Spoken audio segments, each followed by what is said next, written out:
good afternoon. My name is Jacob Dayan, and today I'm going to talk about Physics 2212, Lab 1, about the excess charge on ordinary objects. So our main objective in this experiment is to determine approximately how much excess charge is on one piece of charge clear tape. To do so, I will prepare charged pieces of Scotch tape.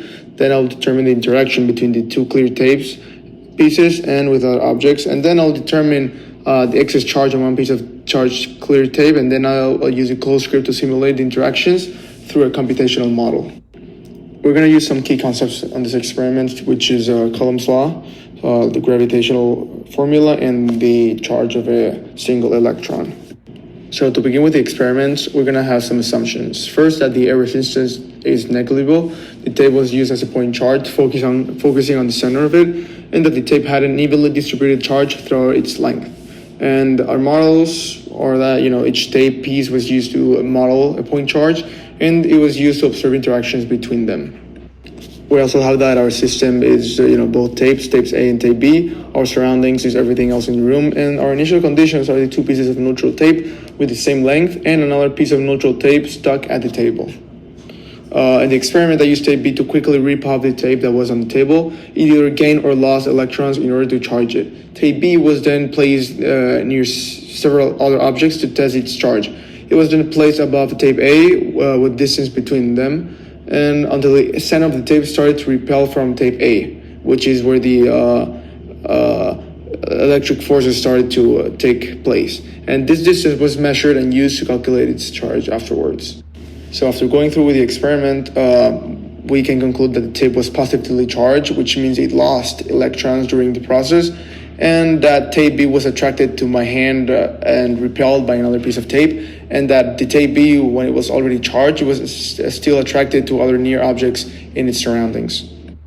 So some important data is that our tape mass was 2 times 10 to the 5th kilograms. Our tape length was 0.31 meters. Our tape width was 0.02 meters. And the distance between the tapes was 0.26 meters. We also use Newton's second law, which is 1.962 times 10 to the negative 4 newtons. And the charge on the tape, which was 3.8 times 10 to the negative 9 coulombs. And our acceleration, which was 0 meters by second squared, because the forces were in equilibrium. So some results is that the charged pieces moved away from each other, and both of the pieces were either positively or negatively charged. And the charge was determined to be 3.8 times 10 to the negative 9 coulombs. And approximately each piece of tape was efficient of about 2.4 times 10 to the positive 10 electrons. And some errors were that not calculating the weight and length correctly of the tape, and also because we didn't assume air or resistance or humidity, the air conditioning in the house may have affected the force calculations. So my first coding model treated the tape as a point charge. I first set all of my constants, such as the dimensions of my tape and other constants I just mentioned earlier. And since the net force is 0, the gravitational force is equal to the electrical force, so I can solve for Q. The charge, which turned out to be 6.533 times 10 to the negative 9 coulombs, which is on the left. And this value was extremely similar to my experimental one, which was to be expected because both models treated tapes as point charges. Model 1's calculations of the efficiency of the electrons was also similar for the same reason. Then our second coding model treated the tapes as lines of charges. I first set my physical constants and other values like my tape charge, which I took from model 1. Then I made a function to find the electric field. Next, I had to create the tapes, and they're basically separated by the vertical distance of 0.02 meters.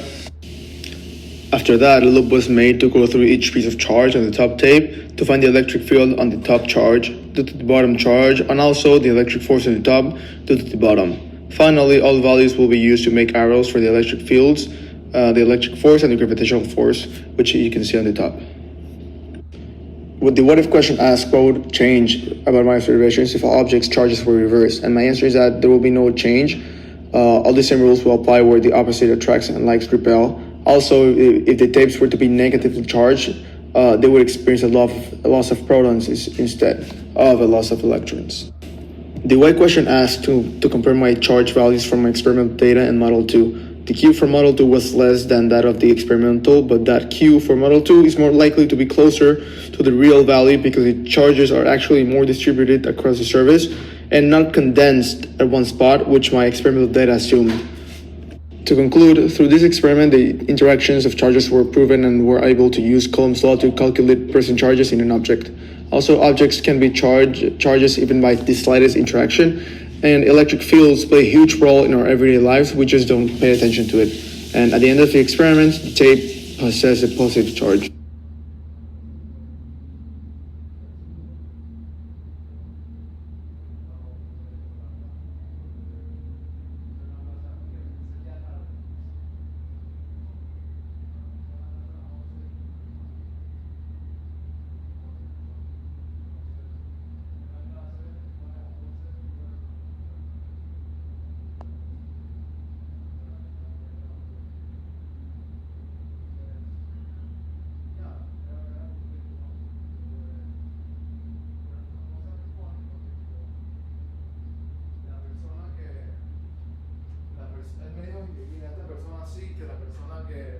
Que te va a dar tus responsabilidades, que va a estar en touch, se llama Stephanie, que está aquí en Atlanta, y ella va a caer, y que esa Stephanie yo la conocí.